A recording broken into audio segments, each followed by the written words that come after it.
Bonjour à tous et bienvenue à Objectif 2018. Aujourd'hui, je reçois M. Luc Rémillard, directeur général de la Société de développement économique.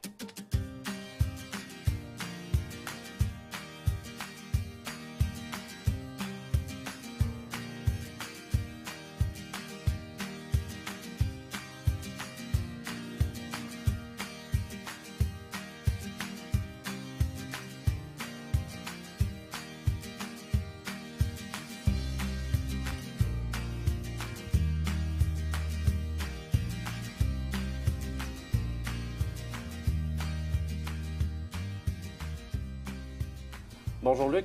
Bonjour. Ça va bien? Oui, ça va très bien, merci. Merci d'avoir répondu à l'appel. Je remercie tous mes invités parce que c'est vraiment sur une base volontaire que vous venez ici. Puis, Ça fait plaisir. Bien content de pouvoir faire ce tour d'horizon-là. Aujourd'hui, on arrête le focus sur la SDE Région de Thetford, la Société de développement économique. Oui. La mission principale de la SDE, c'est quoi? En fait, il faut comprendre au départ là, que le mandat d'organiser le développement économique sur le territoire au cours des dernières années, le gouvernement du Québec a donné ce mandat-là au MRC, donc dans notre cas, la MRC des Appalaches. Et la MRC, à partir de ce moment-là, les MRC au Québec ont eu l'opportunité d'organiser sur chacun de leurs territoires de la manière qu'ils voulaient l'organisation du développement économique. Comme tu le disais tantôt, ici, les maires ont décidé de conserver la coquille qu'on avait, qui est la Société de développement économique, avant qui était connue sous le nom de Centre local de développement. Donc, à partir de ce moment-là, ils nous ont tout simplement délégué au conseil d'administration de la SDE, délégué, si on veut, là, le travail qu'il y avait à faire au niveau de l'organisation sur le territoire du développement économique. Donc, c'est à partir de ce moment-là, au tournant 2014-2015, là, que la décision a été prise, donc de conserver la Société de développement économique et de déléguer les pouvoirs au niveau de l'organisation du développement sur le territoire. Donc, pour pouvoir faire perdurer ça dans le temps, puis en s'assurer en même temps que la mission de la MRC soit remplie pleinement avec des gens qui sont qualifiés pour le faire aussi. C'est ça, exactement. Il y a bien des endroits où ils ont tout simplement fermé les CLD. Ils ont ouvert des nouveaux postes dans les MRC. Bref, il y a eu toutes sortes de formules qui ont été adoptées. Mais je pense que, puis M. Vachon, Paul Vachon, le préfet de la MRC pourrait le dire, l'idée, c'était de s'assurer qu'on conservait justement les acquis, puis qu'on conservait aussi les ressources en place. Et c'est à partir de ce moment-là que la décision a été prise là, de conserver. Il y a eu des petites modifications au niveau du conseil d'administration en tant que tel. Mais dans l'essence, on peut dire que ça a poursuivi la vocation, puis on a continué à travailler de la manière qu'on le faisait. Il y a aussi un nouveau penchant qui a été ramené à la SDE, finalement. Tout le volet touristique a fusionné avec vous. Bien, en fait, c'est dans la réorganisation, à partir du moment où l'idée est arrivée d'avoir un répondant, parce que nous, on a signé une entente de délégation avec la MRC, donc c'est pas un lundi matin qu'on décide allez-y, là. Il y a vraiment une entente qui est encadrée avec le ministère des Affaires municipales également pour avoir la délégation des pouvoirs. Puis à partir de ce moment-là, l'idée a germé de dire, tant qu'à faire toutes ces ententes-là, puis tant qu'à brasser tout ça, est-ce qu'on est capable de regrouper sous un même chapeau les deux organisations, donc Tourisme Région Thetford et la Société de développement économique.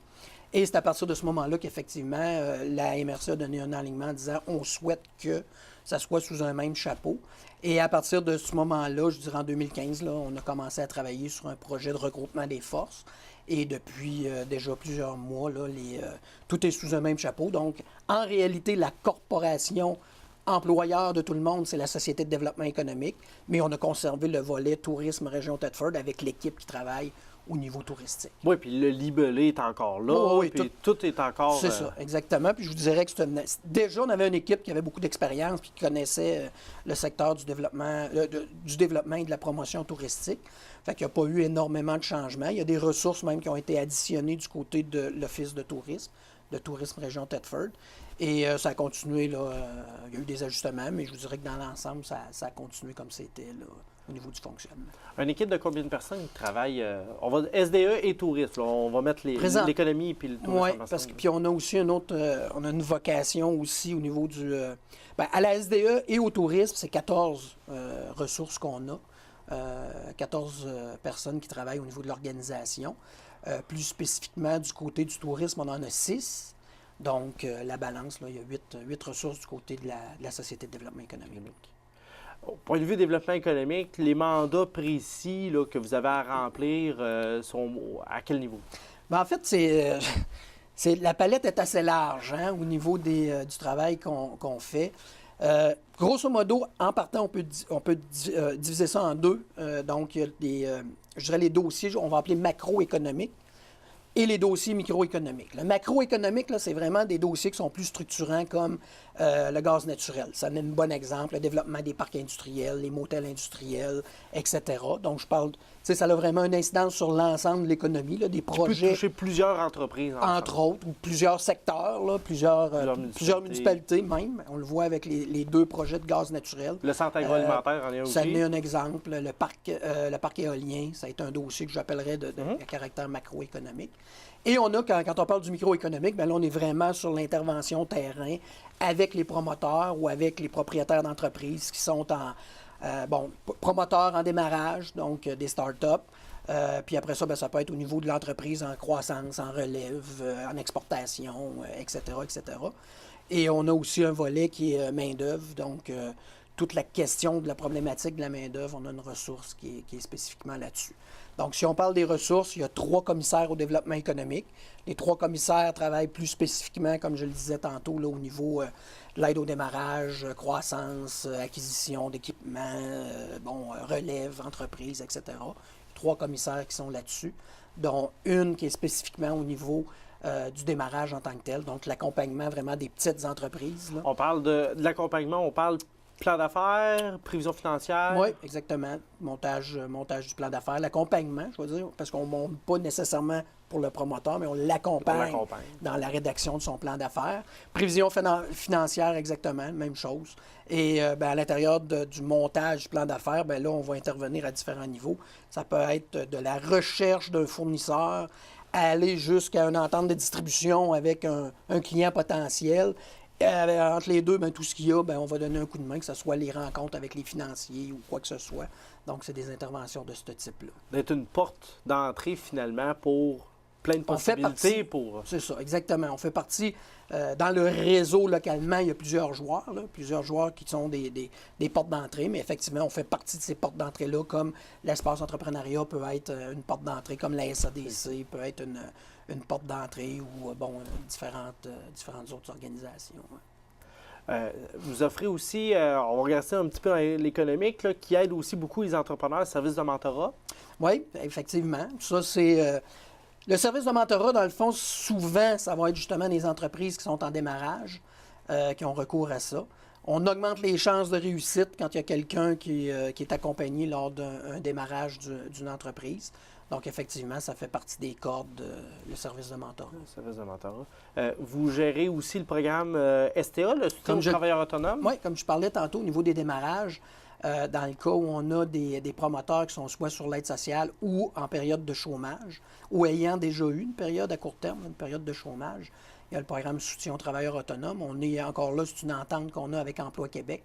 Donc, on est les fournisseurs de services pour ce programme-là. Et ça, soit dit en passant, ça fait partie des beaux programmes pour accompagner le démarrage d'une entreprise parce que ça permet justement à la personne en tant que telle d'avoir accès à un revenu à toutes les semaines pendant une période qui peut aller pratiquement 1 an. Là. Donc, ça, c'est vraiment un programme qui est intéressant. Là. Puis, c'est de le dire aussi que ce programme-là, il va de la personne qui est en pré-démarrage. Donc, la personne qui est en train de faire son montage. Exactement. Donc, ça commence avant même d'avoir commencé à être en affaires, entre guillemets. À partir du moment où on a une idée et qu'on veut aller, puis on met ça souvent en lien avec le cours de démarrage d'entreprise qui est donné par le tremplin à l'espace entrepreneuriat. Donc, si la personne est admissible, dès la première journée, elle peut commencer à se consacrer à temps plein à son plan d'affaires pour une période d'une dizaine de semaines. Donc, pendant une dizaine de semaines, elle peut monter vraiment son plan d'affaires en étant accompagnée. Et par la suite, pour la durée du terme là, qui reste, elle continue à recevoir des prestations pour travailler vraiment sur son entreprise, le démarrage en tant que tel. Oui, puis c'est prouvé aussi que, tu m'en reprendras, mais c'est prouvé aussi que quand la personne est encadrée par soit le cours de lancement d'entreprise, le mentorat, la SDE, les SADC. Les taux de succès sont beaucoup plus grands. D'où l'avantage de passer par là, effectivement, au lieu d'apprendre sur le tas. Là, effectivement. Le SRR est toujours bon aussi, mais quand on est bien préparé ça, pour ça l'aide à la réussite de tout ça. Absolument. Maintenant, passons au développement touristique. Donc, Promotion et développement touristique. promotion développement Comme je le disais touristique. tantôt, de ce côté-là, on a aussi une équipe de 6 avec les responsables des communications. On a aussi, au niveau du développement, une ressource qui est à temps plein du côté du développement touristique.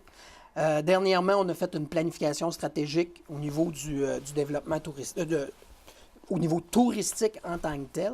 Une planification qui a été faite au cours des derniers mois où les intervenants du milieu ont été invités à participer à cette planification-là. Donc, présentement, on s'affaire à digérer la planification stratégique et s'assurer qu'on travaille vraiment sur les éléments qui ont été identifiés à l'intérieur de la planification en tant que telle. Donc, ça permet d'enligner le tir autant au niveau du côté de la mise en marché, donc de la promotion touristique, que du côté du développement avec les projets qu'on doit travailler de ce côté-là. Parce que vous avez comme mandat de faire la promotion de la région de Thetford, qu'on appelle le territoire de la MRC des Appalaches, que Exactement. vous avez à gérer. Oui. Vous avez aussi l'accompagnement d'entreprises touristiques sur le territoire. D'entreprise ou de projet, oui, exactement, d'organisations qui travaillent à ce niveau-là. Effectivement, là, il y a tout le côté promotion avec les budgets qu'on peut mettre pour vendre la région à l'extérieur.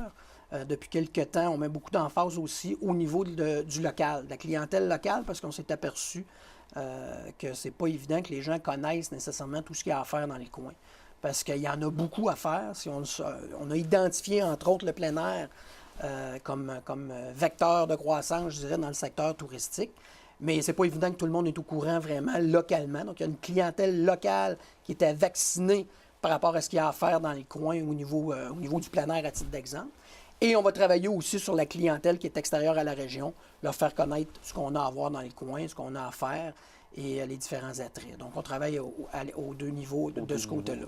Et également d'accompagner les promoteurs dans leurs différents projets. Des promoteurs ou des entreprises touristiques existantes qui ont des projets de développement. Donc, c'est ce qu'on va faire. Et ça, c'est fait avec les commissaires au développement économique que je parlais tantôt. Donc, chacun a sa spécialité, mais on a une ressource qui est au niveau du développement touristique qui va travailler au niveau du montage du plan d'affaires d'un projet. Mais toutes les prévisions financières, bien, ça peut être fait par nos commissaires au développement qui sont peut-être plus familiers avec la portion financière de tout ça. D'où vient des fois l'idée et l'intérêt d'avoir fusionné les deux entités ensemble? Exactement. Puis je vous dirais qu'au niveau du plan marketing en tant que tel de la région, on dit souvent qu'on a une ressource qui travaille là-dessus, mais en réalité, on n'en a pas une, on en a deux. Parce que du côté de la Société de développement économique, on avait déjà une ressource au niveau des communications. On a communication marketing. Donc, c'est sûr que ça travaille ensemble, là, tout ce monde-là, pour gérer toutes les plateformes qu'on peut avoir là, au niveau des communications en tant que tel. Entre autres, le bulletin Région de Thetford, qui est vu à plus de, je ne me souviens plus combien de milliers de personnes, 7000 abonnés. Bien, il y a plusieurs plateformes. Là. Il y a autant sur les réseaux sociaux, sur Instagram, on est à peu près sur toutes les plateformes de réseaux sociaux qu'il peut y avoir. On a différentes plateformes, autant au niveau de la région en général que du secteur touristique, mais puis avec les portails Internet, etc. Ça finit par faire pas mal d'outils quand même là, qu'on a et on rejoint plusieurs dizaines de milliers de personnes annuellement là, sur ces différentes plateformes. Puis une plateforme qui est encore en développement, là, c'est MRC 360, là, MRC des Appalaches 360, qu'on peut... région, en fait, c'est ça. On avait déjà commencé à travailler sur ce projet-là pour avoir... on était un peu les premiers à l'époque, lorsqu'on a commencé avec Nado Photo Solutions à travailler sur ce genre de projet-là, d'avoir la région en 360. Là, on le sait que c'est de plus en plus courant. Là. Un peu tout le monde commence à l'avoir. Là. Mais nous autres, on peut se targuer de dire que toutes nos municipalités, on a fait l'ensemble du territoire. Donc, à partir de la plateforme 360, on peut vraiment avoir une bonne idée. Puis ça nous aide autant au niveau du recrutement de la main-d'œuvre. On le met à disposition lorsqu'il y a du recrutement qui est fait à l'extérieur. Ça permet aux gens qu'on sollicite de voir de quoi la région est faite. Puis de plus en plus, on a des institutions aussi qu'on peut aller visiter. Exemple, le cégep, on peut pratiquement voir l'ensemble du cégep, l'intérieur, pour donner celui-là, mais il y en a plusieurs aussi qui s'en viennent là-dessus. Donc, on l'utilise autant au niveau du recrutement de la main-d'œuvre pour faire connaître la région que du côté touristique pour venir vraiment voir qu'est-ce qu'il y en a, qu'est-ce qu'on peut venir voir dans le coin. On est vraiment en mesure d'être, c'est ça le principe du 360, d'être comme si on y était finalement, mais exactement, dans le confort de notre foyer. On a cette plateforme-là. On a aussi le bureau de gestion des événements qui s'en vient, qui est en branle. Qui est arrivé, oui. En fait, le bureau de gestion des événements, c'est une branche de Tourisme Région Thetford. C'est une petite coquille qu'on a mis avec 2 ressources qui vont travailler au niveau du bureau de gestion des événements. Essentiellement, une des problématiques qui était rencontrée depuis quelques années, c'était le renouvellement, si on veut, des bénévoles à l'intérieur de certaines organisations qui génèrent quand même énormément d'activités économiques dans la région. Au fil des ans, on en a vu disparaître, dû justement au manque de temps de ces bénévoles-là. Donc, l'idée du bureau de gestion des événements, dans un premier temps, c'est d'apporter un support à nos organisations existantes. On peut en nommer plusieurs, mais comme à titre d'exemple, le Festival Promutuel La Relève ou le Chemin des Artisans, etc. Ça repose souvent sur les épaules de certains bénévoles. Alors, le but premier, c'était de venir accompagner ces bénévoles-là pour l'organisation de ces événements-là. Et aussi, l'autre idée derrière ça, c'est d'allonger notre calendrier d'événements dans la région. Donc, on le sait, quand on organise un tournoi de hockey ou un tournoi de ringuette ou peu importe, c'est pas est-ce qu'ils vont venir, c'est vraiment, on a des inscriptions, il y a des équipes qui s'en viennent parce qu'ils viennent jouer au tournoi. Donc, la retombée est directe lorsqu'on organise des événements. Et l'idée, c'est vraiment de créer. Donc, le bureau de gestion des événements va créer des nouvelles activités, des nouveaux événements dans la région, dans le but, justement, d'attirer des gens vers notre coin et de faire en sorte qu'ils viennent maximiser les retombées économiques. Donc, c'est ça le but. C'est vraiment là, d'allonger notre période touristique et de faire en sorte qu'on va avoir plus de nuitées et plus de retombées économiques de par les gens qui vont venir nous visiter là, pour ces différents événements-là. Puis en même temps, on va faire découvrir notre région. Par la bande, c'est sûr que ça a cet effet-là aussi. Probablement qu'il y a bien des gens là, qui sont venus dans des tournois Bantam alors qu'ils avaient 14-15 ans, qu'ils ne seraient peut-être jamais venus dans la région si ça n'avait pas été de ce tournoi-là. Donc, ce style d'événement-là, ça fait en sorte également qu'il y a des gens qui viennent dans le coin découvrir pour la première fois la région. Puis on espère que ça va justement faire en sorte qu'ils vont revenir là, pour nous visiter. Parlant d'événements, on a aussi une nouvelle plateforme qui vient, que ça fait peut-être quelques mois, 6-8 mois, là, que c'est mis en ligne, qui est en lien avec la gestion des événements, puis toute votre planification stratégique, finalement, de vision de l'offre touristique là, pour Quoi faire Région Thetford. C'est ça, c'est une plateforme. Quoi faire Région Thetford, dans le fond, ça vient compléter le fait qu'on va emmener du monde dans le coin. On fait bien de la promotion sur les attraits puis venir nous rencontrer. Quoi faire Région Thetford, ce que ça fait, c'est que durant la période où le tourisme, puis ça peut être utilisé aussi par les gens au niveau local pour savoir qu'est-ce qu'il y a à faire dans les coins.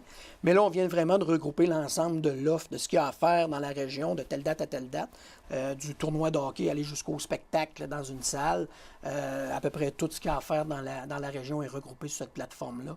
Donc, effectivement, pour nous, c'est un outil de plus pour faire découvrir une fois que le touriste est rendu dans la région, qu'est-ce qu'il y a à faire durant la période où il est ici, mais ça sert également pour faire connaître à notre population l'ensemble de l'offre qu'on peut y avoir là, en niveau événementiel, sportif, spectacle, etc.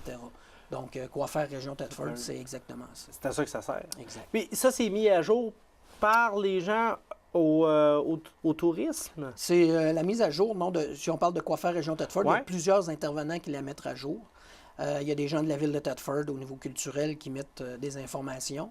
Il y a d'autres municipalités aussi, là, je dis Thetford, mais d'Israéli, etc. Donc, il y a plusieurs organisations qui alimentent l'outil en question.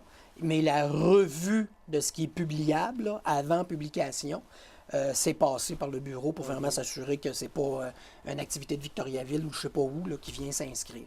Puis l'avantage qu'on a aussi, c'est que en allant sur le site, on peut dénoncer une activité. Donc, monsieur, madame, tout le monde est invité à aller publier une activité qui s'en viendrait. Puis encore là, il y a des paramètres à respecter, mais bon, il y a moyen de le faire aussi. Donc, c'est alimenté par le milieu, puis en plus, c'est alimenté par la population qui peut aller mettre aussi des activités qui s'en viennent dans la région. Donc, pour être sûr de couvrir l'ensemble du territoire, puis des activités qui s'y déroulent aussi. Exact. Parce qu'on ne peut pas nécessairement être au courant de tout, mais en ayant des yeux dans différentes municipalités, puis dans différentes organisations reliées en partie beaucoup à la culture, ça permet de l'alimenter puis de s'assurer qu'on a toute l'information. Puis d'offrir aussi la possibilité aux organismes de dire... D'aller le mettre directement. D'aller le mettre directement. Dès qu'ils Dès qu'ils ont l'information, tout ça. Dès qu'ils préparent un événement, ils peuvent aller le mettre. Un autre projet majeur qui se travaille dans plusieurs intervenants, mais entre autres chez vous, c'est le projet récrue touristique du Mont-Atistoc qui on est en train de voir les finalités de ça. Là. Bien oui, si on parle au niveau touristique, je dirais que présentement, grosso modo, on a à peu près pour un peu plus de 200 millions en termes d'investissement de projets qu'on travaille. Là. On a une cinquantaine de dossiers qui représentent aux alentours de 200 millions en investissement. Je vous parlais du domaine, le domaine escapade, ça fait partie effectivement des projets structurants sur lesquels on est en train de travailler.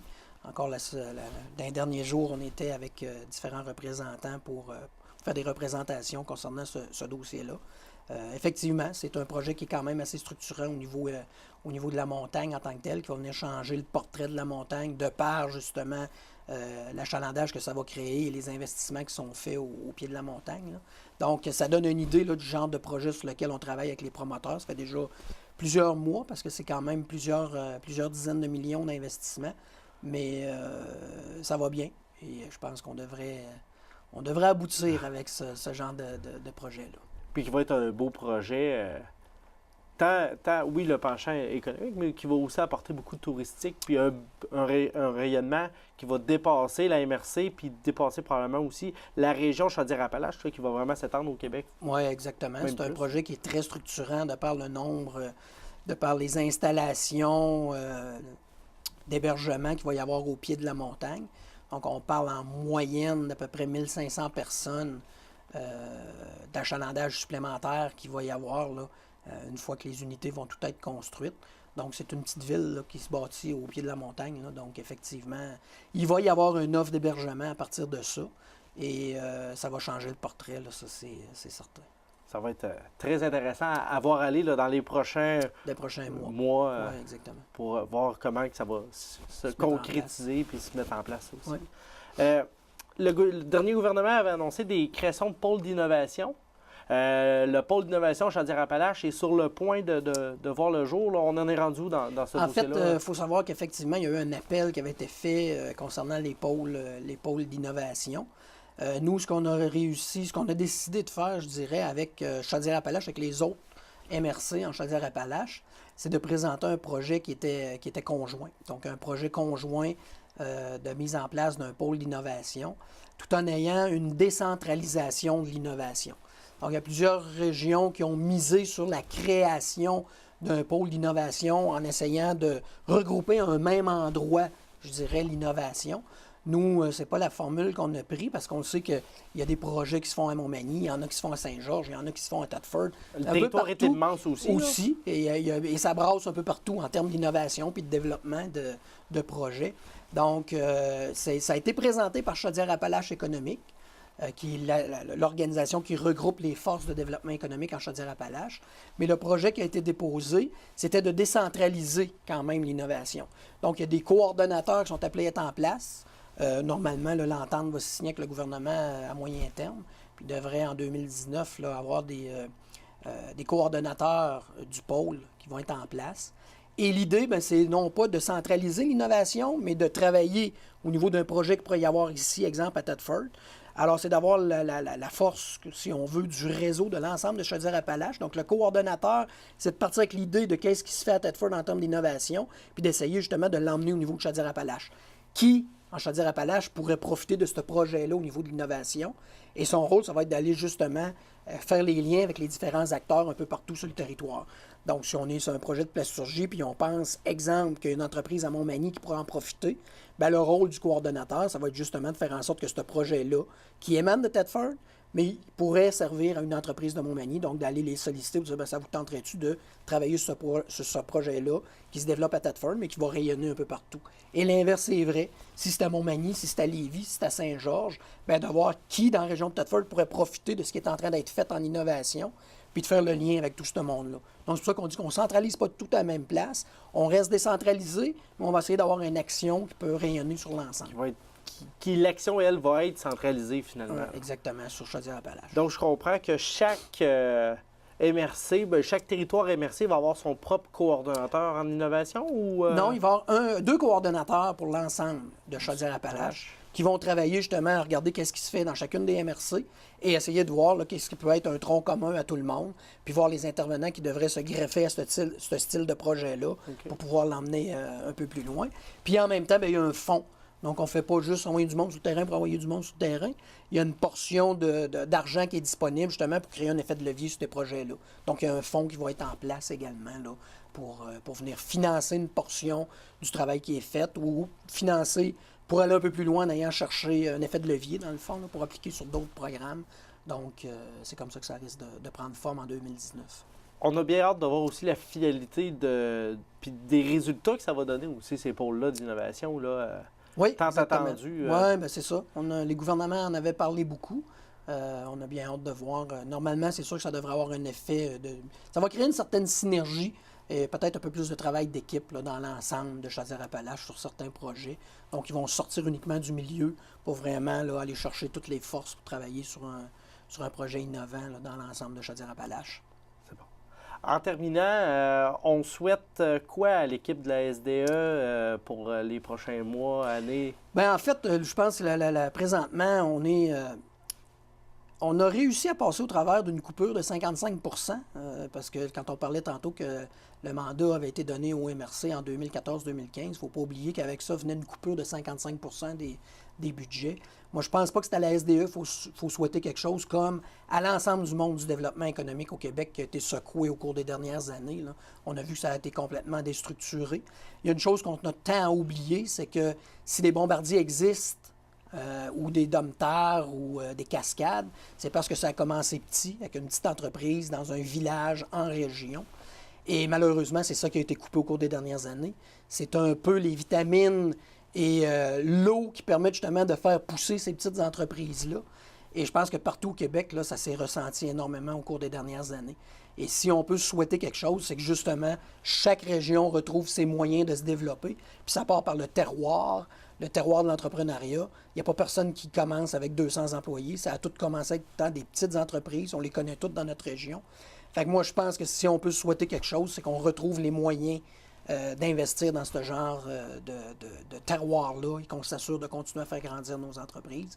Puis pour ça, bien, c'est évident qu'à un moment donné, ça va prendre un retour des budgets parce que présentement, on éteint des feux, mais c'est pas comme ça qu'on va faire du développement très, très longtemps.